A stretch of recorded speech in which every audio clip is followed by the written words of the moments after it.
एक साल या 365 दिन एक एस्पिरेंट दिन रात मेहनत करता है सिर्फ एक दिन के लिए, जो शायद उसका फ्यूचर अच्छा बना सकता है। वो एक दिन जहां उसे उम्मीद होती है कि उसे एक फेयर चांस दिया जाएगा अपना हार्डवर्क और टैलेंट दिखाने का। लेकिन जब रिज़ल्ट कुछ ऐसा आए तो आप सोच भी नहीं सकते कि एक 17-18 साल के बच्चे के दिल और दिमाग पर क्या असर पड़ता होगा। वो बच्चा जिसने ना जाने कितनी रातें बिना सोए गुजारी, वो बच्चा जो रोज़ अपने पेरेंट्स की आंखों में उसे बंधी हुई उम्मीद देखता है, उस पर कितना प्रेशर है, ये जानने के लिए तो कोई मशीन बनी ही नहीं। हमारे देश में जहां 1 लाख पेशेंट्स को देखने के लिए सिर्फ 7 डॉक्टर्स अवेलेबल हैं, जो कि हमारे पड़ोसी देशों की तुलना में काफ़ी कम, वहाँ इतना इम्पॉर्टेंट एग्ज़ाम का ये रिज़ल्ट सिर्फ लापरवाही का नहीं बल्कि लालच का नतीजा है। किसी को पैसे का लालच तो किसी को बिना मेहनत करे अच्छे कॉलेज में एडमिशन का लालच। हर साल लगभग 25 से 30 लाख बच्चे नीट का एग्ज़ाम देते हैं, जिसमें सिलेक्शन रेट लगभग 2 से 3% रहता है। इस साल 55,000 गवर्नमेंट कॉलेज और 50,000 प्राइवेट कॉलेज सीट्स अवेलेबल हैं। क्योंकि गवर्नमेंट कॉलेज की फ़ीस कम रहती है, इस कारण 55,000 सीट्स के लिए सबसे ज़्यादा कंपटीशन रहता है, यानी सिर्फ 2% सिलेक्शन रेट। और क्योंकि किसी भी चीज़ की कमी उसकी कीमत को कई गुना ज़्यादा बढ़ा देती है, जिसको इकोनॉमिक्स की भाषा में प्रिंसिपल ऑफ स्कार्सिटी बोला जाता है, यानी कम सीट्स और ज़्यादा कंपटीशन, और मतलब एक सीट की कीमत लाखों में।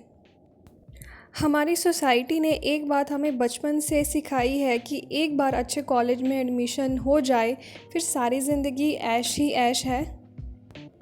और इसी प्रेशर का फ़ायदा सिस्टम में मौजूद कुछ करप्ट लोग पेपर लीक करके उठाते हैं।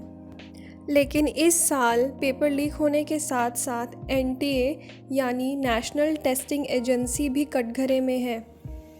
उनकी ग्रेस मार्क्स को लेकर एक्सप्लेनेशन काफ़ी ज़्यादा एब्सर्ड है।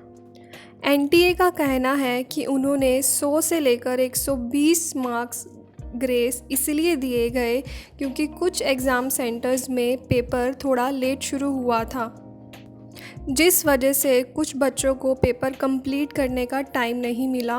और उनकी एफिशिएंसी को देखते हुए ये मार्क्स दिए गए हैं, जो कि बहुत ही एक इलॉजिकल रीज़न है। क्योंकि ज़रूरी नहीं है कि जिस बच्चे ने पहले क्वेश्चन सही किए हों, बाद वाले क्वेश्चन भी वो उतने टाइम में सही ही करे। और ये मार्क्स सिर्फ उन बच्चों को दिए गए हैं जिन्होंने कंप्लेंट की थी। बाकी और भी सेंटर्स ऐसे हो सकते हैं जहाँ पर पेपर थोड़ी लेट शुरू हुआ, लेकिन क्योंकि उन बच्चों ने कंप्लेंट नहीं की तो उनको ग्रेस मार्क्स नहीं मिला। ये काफ़ी एक अनफेयर एडवांटेज दिया गया है कुछ बच्चों को, जो कि एक बहुत ही बड़ा क्वेश्चन मार्क है एनटीए की क्रेडिबिलिटी पे। देश के सबसे बड़े एग्ज़ाम में ऐसा इलॉजिकल रीज़न यूज़ करना अपने आप में ही एक अजीब बात है। अब सवाल ये है कि पेपर दोबारा लिया जाए, क्योंकि 25 से 30 लाख बच्चों का फ्यूचर एक एग्ज़ाम पे डिपेंड करता है और न जाने कितने पेरेंट्स की उम्मीद।